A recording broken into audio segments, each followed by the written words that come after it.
Who really killed Muammar Gaddafi? Was it the rebellion of his own people, fueled by decades of dictatorship, or was it the international forces threatened by his revolutionary ideas? Why would the world want to silence a leader who transformed his nation from one of the poorest in the world to a country with soaring human development indices? Today, we dive deep into the speech that shook the world, delivered at the United Nations just before his death, and why it might have sealed his fate. Don't forget to subscribe and turn on notifications so you don't miss out on the truth behind the headlines. Before Muammar Gaddafi's ascendancy in 1969, Libya languished under the rule of King Idris, whose regime was firmly under the sway of British and French colonial interests. This era saw the discovery of substantial oil reserves, yet the profits from this black gold were largely siphoned off by Western corporations, bypassing the Libyan populace almost entirely. As a result, the wealth disparity was stark. The majority of Libyans had no access to adequate education or healthcare services, and the country's infrastructure was woefully underdeveloped. The literacy rate was abysmally low at just 10%, encapsulating the social and economic underdevelopment prevalent throughout the kingdom. In a transformative move in 1969, Muammar Gaddafi, together with a group of young military officers, initiated a bloodless coup that deposed King Idris.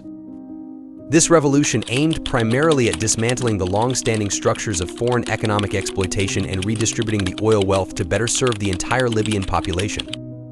Gaddafi wasted no time in making significant changes. He expelled foreign military bases, signaling an end to foreign military interference, and nationalized the oil industry, which allowed Libya to control its own resources. These actions not only fortified Libya's economic sovereignty but also spurred a swift and dramatic transformation in its socio-economic landscape. The nationalization of oil asserted Libya's autonomy over its richest natural resource and redirected the gains from oil, which had been previously exploited by Western powers, back into national development and public welfare programs. This period marked the beginning of a series of reforms that would see Libya rise from an impoverished nation to one characterized by its wealth and substantially improved living standards for its citizens. Muammar Gaddafi leveraged Libya's oil wealth to enact widespread economic and social reforms that drastically transformed the nation's infrastructure, healthcare, and education systems. He abolished tuition fees, making education accessible to all, which dramatically increased literacy rates. Healthcare services were also made free, reducing disparities significantly and extending life expectancy. To combat housing shortages, Gaddafi's government declared home ownership a fundamental right, subsequently investing heavily in new housing projects and providing financial aid to newlyweds to secure their own homes. These reforms not only elevated the standard of living but also instilled a sense of national stability and pride among Libyans. On the international stage, Gaddafi emerged as a staunch advocate for Pan-Africanism, pushing for a United States of Africa that would consolidate economic and political strength across the continent. He was pivotal in founding the African Union, which aimed at unifying African nations to reduce reliance on Western aid and improve regional sovereignty. His initiatives included financing Africa's first communications satellite, which cut out Western intermediaries and saved African economies hundreds of millions of dollars. Gaddafi also proposed an African gold dinar as currency to free the continent from the dollar and euro influences. Moreover, he supported the creation of a single African military force to protect the continent's interests.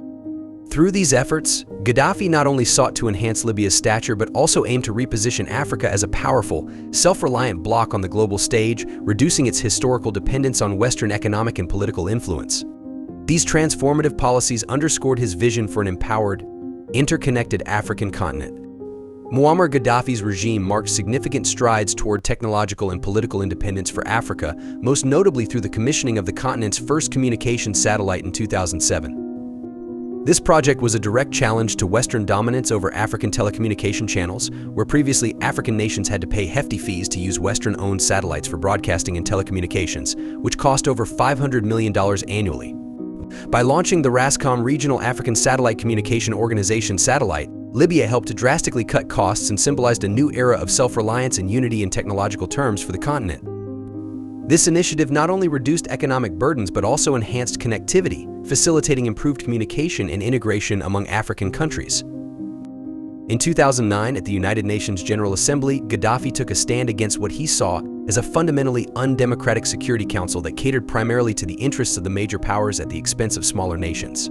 He criticized the Council's permanent member structure and the veto power that came with it, proposing a radical restructuring to make the body more representative and equitable.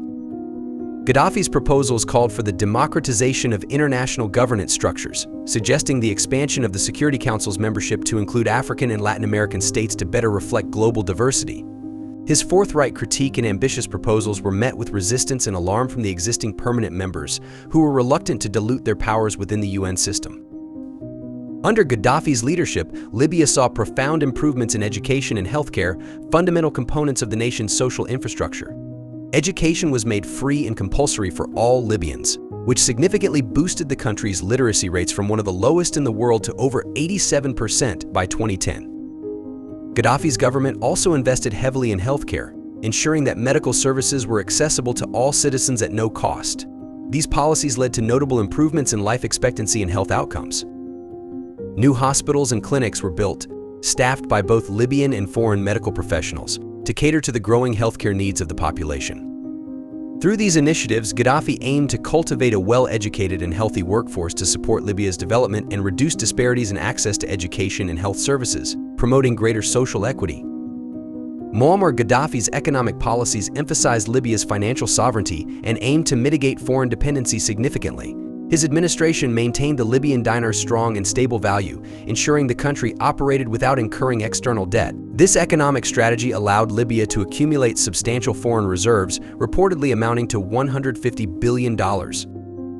By avoiding loans from international financial institutions like the IMF and the World Bank, Libya reduced its vulnerability to foreign economic pressures and policy prescriptions.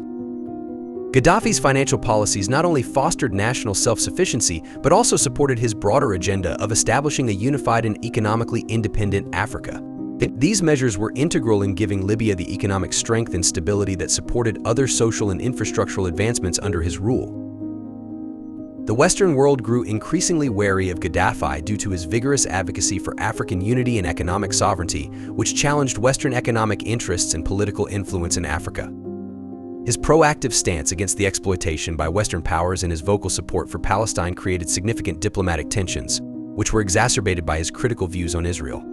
These elements combined led to a series of political and economic backlashes from the West, including international sanctions and diplomatic isolation, which were aimed at curtailing Gaddafi's influence. His policies and actions, particularly in advocating for oil revenue to be used to benefit the African continent broadly, positioned him as a formidable opponent to Western hegemony in the region. In his final address to the United Nations General Assembly, Gaddafi delivered a provocative speech that critically challenged the prevailing global order controlled by Western powers. He condemned the UN Security Council as a tool of Western imperialism, critiquing its permanent members' use of veto power to serve their interests under the guise of maintaining international peace and security. This speech, emblematic of his anti-imperialist stance, resonated widely among many developing nations but also marked him as a target. Less than 2 years later, Gaddafi was assassinated during the 2011 Libyan civil war, an event significantly facilitated by NATO intervention. Many analysts and observers suggest that his assassination was driven not just by internal conflict but was a strategic move to prevent his vision of a united, autonomous Africa from coming to fruition, which posed a direct challenge to Western economic and political interests on the continent. His death thus marked a pivotal moment in modern history, symbolizing a stark manifestation of the lengths to which Western powers would go to maintain their global dominance. Muammar Gaddafi was a complex figure, undoubtedly controversial yet undeniably influential. His vision for Libya and Africa posed a real challenge to the Western powers, making him a target. Was his assassination a necessity for Libya's freedom, or was it a geopolitical maneuver to maintain control over Africa? As we reflect on his legacy, it becomes clear that the truth might be more complicated than the narrative presented. What are your thoughts on Gaddafi's impact on Africa and the international arena? Share your views in the comments below, and if you found this video enlightening, please like, share, and subscribe for more insightful content.